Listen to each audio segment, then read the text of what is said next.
I hate to admit it, but I never did spend much time with my own family. My dad, I was told, he was from Holland. He was told that he was always number one, and I hate to say, but it rubbed off on me. And my family never came first. It should have been. Mm-hmm. But my job was always first. I always wanted to be better than anybody else. But my family suffered from that.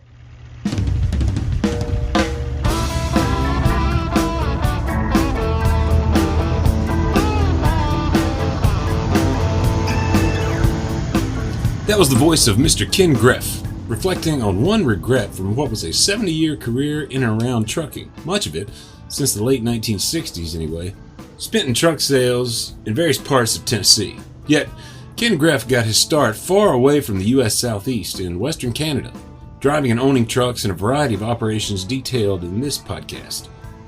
I'm Todd Dills. In this Overdrive Radio edition, we're excerpting a new effort by host and McMahon Truck Centers sales rep Corey Price, who lives due east of Nashville near Cookeville, Tennessee. Price interviewed Greff for the first episode of a podcast he's calling Trucking Legends, an old-school trucking podcast he envisions as a repository for preserving the stories of those who've been in the business going way back. Here's Price setting us up. I grew up around trucks. I had nearly every one of my uncles in my family have drove trucks, and grew up, got infatuated with trucks when I was around 3 or 4 years old. Just loved them, loved watching them on TV and being around them.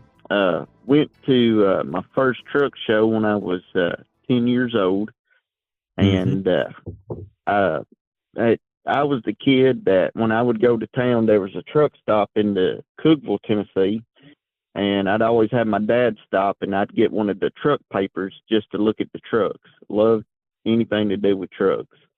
And what I actually went to was the first annual Music City chapter ATHS show, American Truck Historical Society show. It was in Nashville. Went with a friend of mine that I went to church with, Jake Baker. He had a 1950 Mack LJT that we drove down there that day when I was 10, and was just around trucks, loved trucks, and then joined ATHS, the organization, when I was like 17. Then I got married when I was 22, and then when I was 24, I took over being the chapter president for 6 years of the local American Truck Historical Society chapter, and helped host their shows, and we helped with the Alabama chapter host the 2009 National Convention in Huntsville, Alabama, and I'd always worked. At the time, I was working in a factory. That job ended up going to Mexico in 2011, and I got a job selling international trucks at a dealership there in Cookeville, and sold international trucks for 9 years. And then I was offered an opportunity through the McMahon Truck dealer in Nashville, which is the Mack truck dealer. That part of their territory is up here in the Upper Cumberland area where I live, and they was looking to hire someone to be area manager to sell trucks, parts, and there's a mobile service truck in this area. I helped schedule that and help get him work, and they hired me, and I've been working with Max for a little over 3 years now. He was actually at the first truck show I went to. He was working for, at that time it was Kenworth of Tennessee. He brought a new Kenworth over to the show, and I vaguely remember him being 10 years old. But when I got to be chapter president, every year we would have a Christmas dinner, and we would have an auction where we would auction off truck stuff and raise money for the chapter. And he was every year he would donate a Kenworth jacket, and I would go down there to his office, and he would give me a jacket to auction off, and I just got to know him through that way. And then when I actually got a job in truck sales, he was one of the first people I called, because I was very green, new trucks, but didn't know nothing about selling. And I called him, and I was like, listen, I need you to coach me here and help me. And that he did. And along the way, Corey Price got to know Mr. Ken Greff's past a good bit better. stretches all the way back to World War II times when, as a young boy, he got to start trucking via a little bit of a subterfuge on the part of his mother, as you'll hear in what follows. Again, as noted, it's excerpted from the first edition of what Corey Price hopes will eventually be a monthly podcast called, again, Trucking Legends. Along the way, as we run through Mr. Greff's early days trucking toward how he got from trucking in Western Canada to truck sales in Middle Tennessee, we'll hear more from Price, too, on his motivation for creating the podcast. Keep tuned for it all after this message from Overdrive Radio's sponsor. Stop fuel from gelling this winter with Howe's Diesel Treat, North America's #1 trusted anti-gel. Right now, you need Howe's Diesel Treat more than ever, not only to keep you gel-free, but to fight the shortcomings of today's ULSD by adding vital lubricity, removing water, and preventing deposits. The only guaranteed anti-gel on the market, Diesel Treat also boosts fuel economy and improves performance. This winter, do yourself a favor and add Howe's Diesel Treat at every fill-up. Visit HowesProducts.com for more information. You can stock up on Howe's Diesel Treat for the winter months via HOWES, HowesProducts.com. Here's Mr. Ken Greff taking us back to the beginning of what would ultimately be a 70-plus year career around trucking in some form or fashion. Here we go. Okay. Well, I was born at a very early age in 1935 in Vancouver, BC, Canada. My mother at the time was terrified she was worried about the Japanese invading Canada, World War II. So we moved to a little tiny town in Alberta. The population to this day is about 185. It was a logging community and an oil community. That's where we landed for several years, in fact. I went to school there. I started school when I was 5 years old. It's a very small school. There's only about 5 or 6 grades in that school, so I skipped a couple of grades. So I graduated from grade 12 when I was like 13, but not because I was smart, because there wasn't any room for any more students. And then I went to work for part-time for Becker's Garage, pumping gas after school every day. And the customers at that time that I pumped gas for, they were all lumber haulers, and I was fascinated by their trucks. And I would ride with those guys at night. It was about a 40 or 50 mile trip, little old 2-lane road that you could only run in the wintertime because it's too muddy in the summertime. I would ride with those guys at night.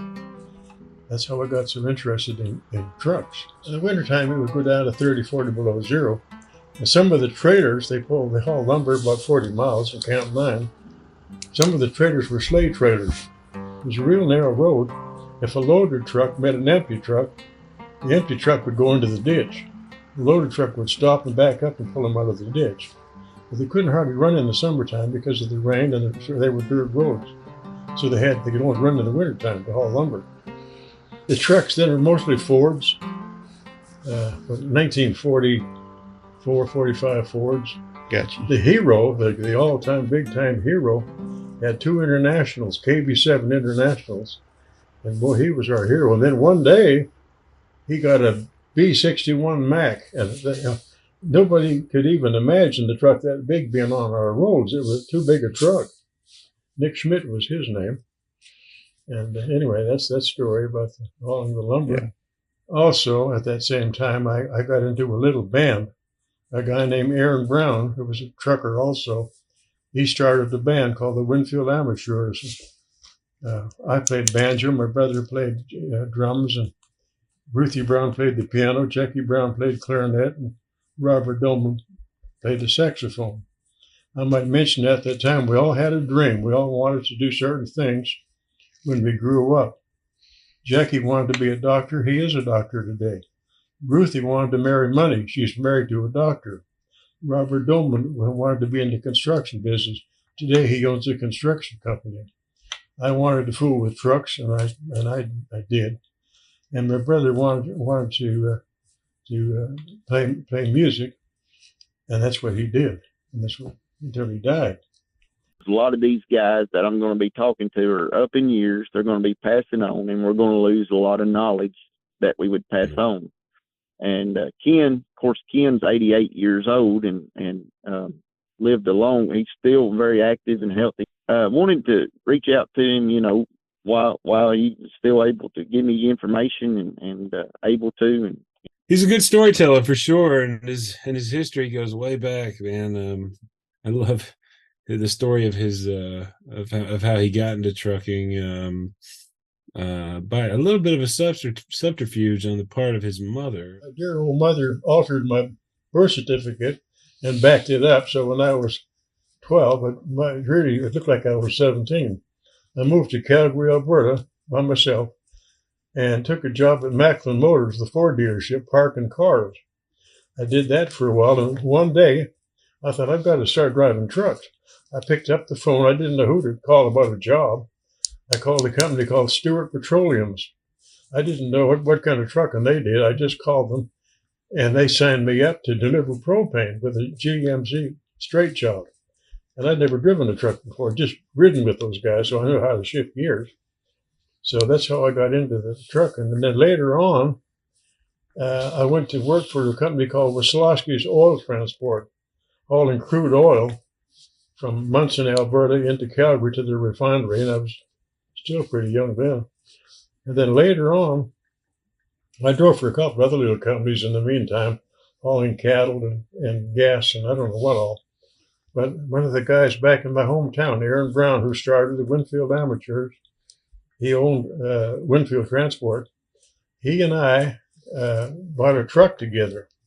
My portion of the truck, thanks to a lady called Mrs. Sabin, who owned Sabin's store. To tell you that story, I stole a pipe from her store when I was just a little guy, and Jackie Brown stole a can of tobacco from another store. We went out in the woods, and boy, did we ever smoke. My conscience bothered me, and I took the pipe back to Mrs. Sabin at Sabin's store, and she remembered that, and she loaned me money for my share of that truck. Nobody in my family thought I had any. I was way too young to drive a long haul. So that's when we got that 26 white and started hauling meat from Burns and Company in Edmonton, Alberta to Boar's Head in Brooklyn, New York. Most of the time we ran through the U.S. because better roads and cheaper fuel. We drop into Montana, then go all the way across. How much was fuel at that time? I don't know, but I remember I used to smoke a lot then. I could buy a whole carton of Camels for $1.90. I haven't smoked in years and years and years, but it was such a bargain. I had to smoke at least 3 packs a day, Well, we actually had a refrigerator unit up in the nose. Was a Thermoking. Mm-hmm. It was a 32-foot trailer. So, it weighed a lot. We couldn't carry, but barely haul 30,000 pounds legally. We ran through the States then, so that was important. So what does come through in this recording really well is just the thirst, I think, for some of the detail of some of the old trucks that Ken talks about being in his early days. And he did talk about that. I think it was like a 52 or 53 white tractor that he pulled a reefer with as a and he was part owner at the very advanced age of 15. Modern as trucking is today, and all the technology that's out there, and me being a Mac salesman, I'm involved in that every day. I see the technology that's coming and where it's leading, but I don't want people to forget the roots where we come from. Trucks it started back way long time. It actually even started when they was just using horses and buggies, and we've advanced several years over that. But I don't want people to forget the roots where it come from and hear the stories that got us to where we are today. I also love that. Speaking of technology, that stuff was advancing at a rapid clip back then too. I know Ken talks about that reefer trailer that he had that had one of the early reefer units in it, for instance. But also there's the story of him going down the mountain using one of the first Jake brakes that I believe that PIX company got. After we unloaded in Brooklyn, we jump over into Quebec or Ontario, and bring a Canadian load of freight back. But the round trip was about 6,000 miles. Man, I can't even imagine. But and we ran double. I don't know how we did that. A little dinky sleeper, but we didn't know any better. I had a guy running with me, and we tried to do a trip a week if we could. The company was Amalgamated Motor Trucks, and they folded. And we folded too. We couldn't afford to keep the truck, right, and the trailer. So then I went to work after that for Pacific Inland Express, PIX, in Calgary. They were a real good union, a Teamster company, and started working for them. And it's a funny thing, at that time you had to be 25, and I was a lot younger, but my birth certificate showed that I was almost qualified. Right. So I was running with PIX from Edmonton and Calgary to Winnipeg, and for, I don't know, a long time. And I wanted to move out west. I was one of what they call a prairie cowboy. And the Western drivers, they all drove two sticks. They were a very exclusive bunch. They didn't wreck. They drove fast. They drove through the mountains, and they were really exclusive bunch of guys. And I was determined that I was going to move out west, and I did. And I was the first prairie cowboy to move out west for PIX. And I sat there for 5 weeks at PIX. None of those owner-operators wanted to fool with me because I was a prairie cowboy. Mm-hmm. And one guy named Jim Delarack, they call him Rat Sack because he had an army blanket for a sleeper clerk and an old Peterbilt. And he was stuck for a driver one night. And he had to get a hot load of peaches out of the Okanagan Valley. And I was sitting, 5 weeks, didn't know what to do, and he finally signed me up to go with him. And he wore me out because going up, we had to go up to the Okanagan and get a load of peaches to go to Winnipeg.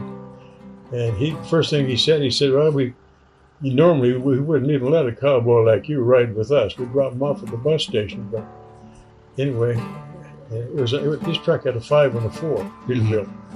And so I got mad when I drove up the Hope Princeton, and I was driving slow. The auxiliary would stick once in a while, so I have to get out with a rubber hammer, get underneath the truck, and knock it out of gear. It didn't shift that auxiliary on a curve. Anyway, we finally get up there to close to Penticton, to Okanagan, to load, and he started picking on me, and I thought, I can't handle this, so I just put her on the floor, drove that Peterbilt wide open, and that's all he needed. He said, "No, we're doing something," and I drove fast from then on, and he put the word in. He was a shop steward for the union. There was probably 12 owner operators at that for PIX, and he put the word out that was pretty good, and I stayed busy from then on. I'd get in off a trip and turn right around, right back on another trip with somebody else. Right. So, but that's what it took, was just to get angry and put it on the floor. When you say put it on the floor, how fast was you going in that old Probably period? 60. Right. Yeah. But we had a lot of 2-lane roads too. Right. Yeah.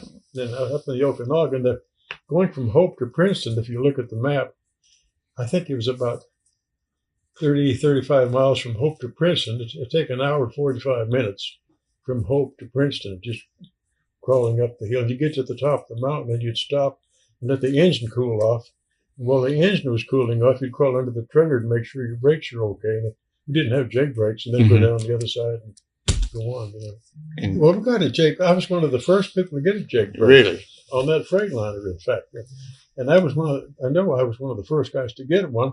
I was going down into the Okanagan, not the Okanagan, but down into over the other side of Sawyers, I guess, going down the mountain. And one of my buddies met me, and I was going down the hill, and he heard that Jake brake. He thought I lost control of the truck. He'd never heard of a Jake brake. That's why I was going so fast, New technology, right? And Ken, the interesting story about Ken, he was back there in the 40s driving these trucks. And like you said, was driving one of the first Jake brakes, first reefers.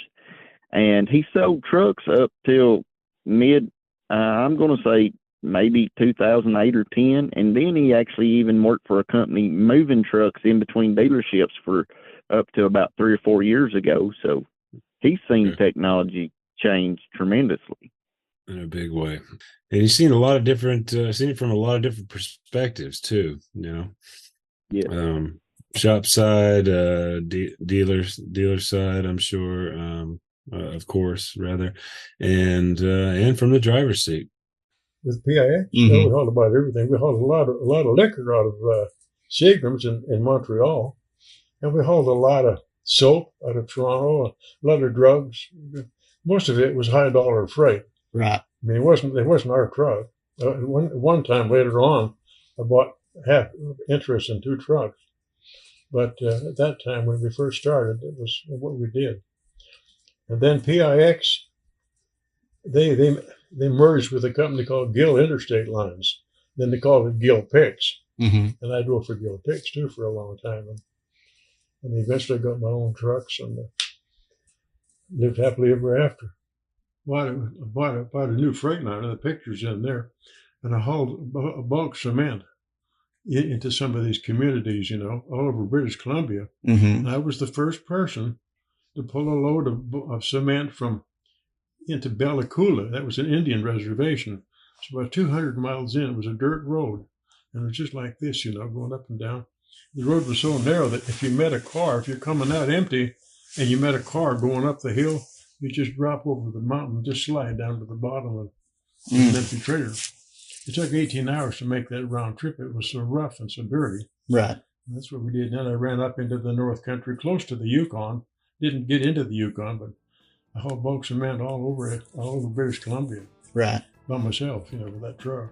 It was a cab over Freightliner. What year was it? Oh gosh, I don't know. It had a 5 and a 4, Mm-hmm. and it was Cummins engine. It was so dusty we had to change the air cleaner every trip. It was so dusty. That stint as an owner-operator running bulk cement in British Columbia would last Ken Greff a couple of years before he made the decision, in part, to follow his brother to Nashville. As mentioned briefly earlier, Ken Greff's brother took to music and went on to do big things as a songwriter. Here's Ken talking about the band he was in as a young man, playing the banjo he mentioned early on. Well, it wasn't really country. Just old-timey stuff. Right. We played the same 5 songs all the time. That's all we knew. You know? Right. So can you still play banjo today? No, I can't play. I got my banjo in there. They're really the same banjo. Mm-hmm. And it's probably worth I'll show it to you. It's worth a lot of money, but because of my arthritis, I can't play it anymore.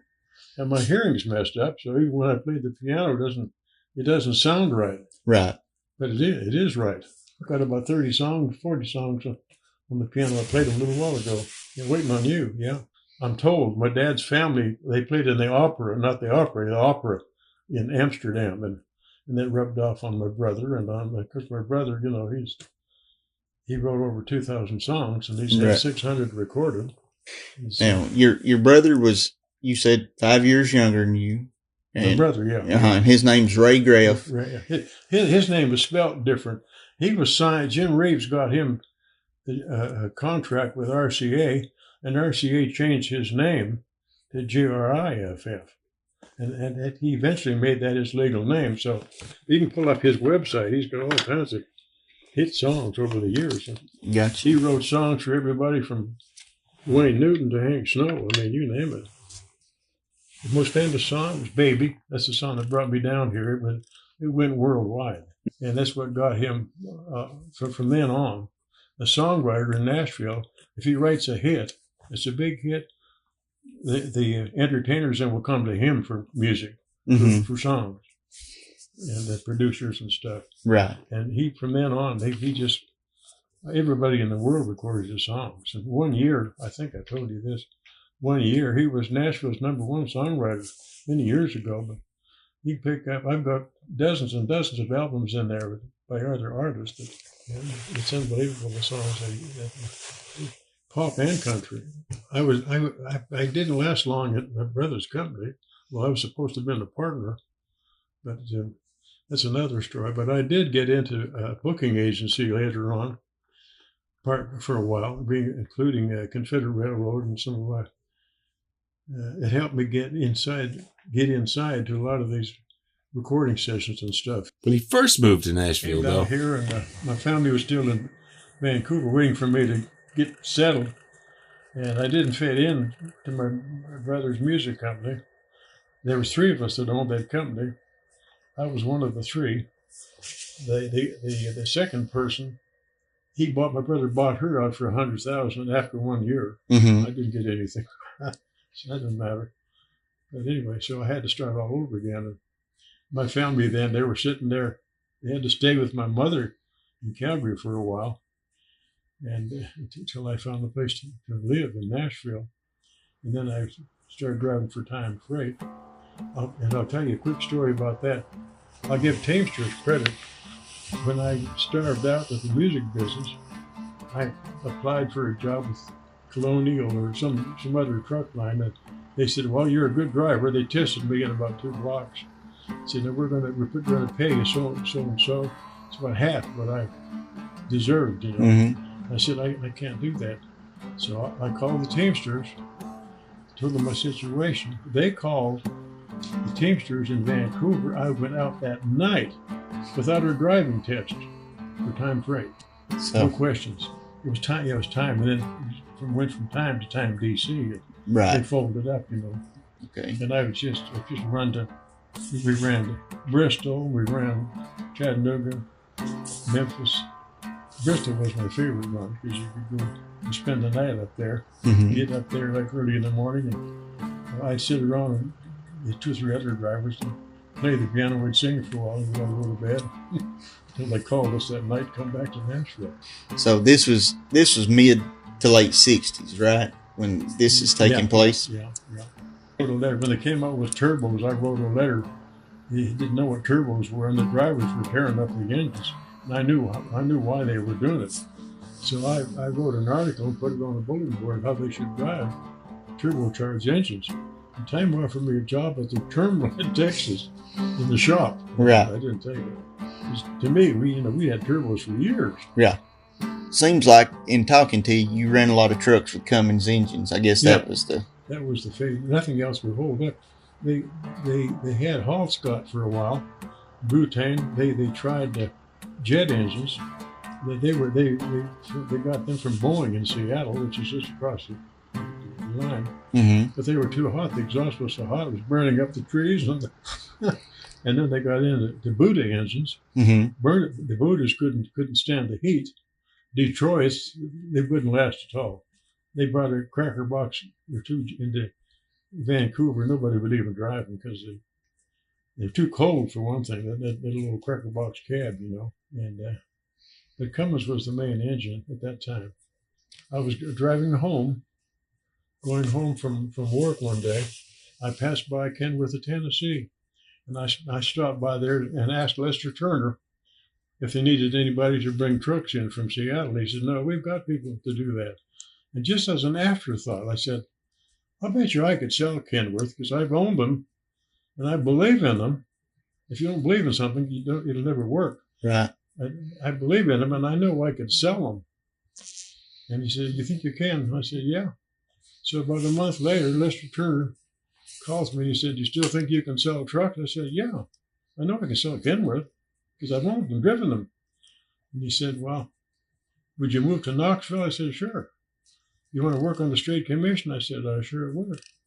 So I was the first Kenworth salesman in Knoxville. And then, you know, I sleep in my car one night in the cheap motel the next night, and I parked a truck or 2 at Kmart parking lot, and had a lot of great people in Knoxville that stood up for me. And I can give credit to probably, I've got names of a dozen people that coached me over the years. Mm-hmm. And Knoxville treated me royally. They got me into the Knoxville Motor Truck Association, and I got right in with the transportation people, you know. Right. And I sold quite a few Kenworths around Knoxville. And Kenworth had promised me an office, and they wouldn't do it. In the meantime, Paul Cannon, who was the manager of Knoxville Mac, he didn't like any competition. Either run them out or hire them. Mm-hmm. And he hired me as a sales manager. And I didn't have a clue about Mack trucks because where I come from, they wouldn't use Mack. There's a few B models around, but that was about it. You know, they didn't have a big enough engine in them. So for one thing, and the sleepers were too small. And anyway, a funny story about Kenworth. nobody in East Tennessee had ever heard of a Kenworth. And there was a company called Burnett Produce up in Morristown. And I had this big shiny Kenworth up there. All Burnett, all their trucks were, the chrome package was door handles and headlight rings. Mm-hmm. That's it.